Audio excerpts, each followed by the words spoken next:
Berangkatkan, jemaah calon haji wajib jalani pengecekan kesehatan. Khusus untuk calon haji perempuan harus jalani tes kehamilan. Cek kesehatan dan juga cek kehamilan jadi salah satu layanan yang wajib dilakukan calon haji perempuan. Cek kehamilan dilakukan demi menghindari resiko keguguran, apalagi ibadah haji membutuhkan aktivitas fisik lebih.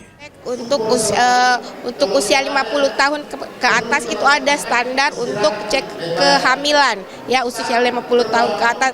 Selain cek kehamilan itu usia kesuburan, itu dicek juga usia kesehatan yang lain seperti tekanan darah, kemudian HB itu dicek semua untuk melihat, untuk mengetahui apakah kita bisa layak untuk terbang atau tidak, atau berada di tanah suci.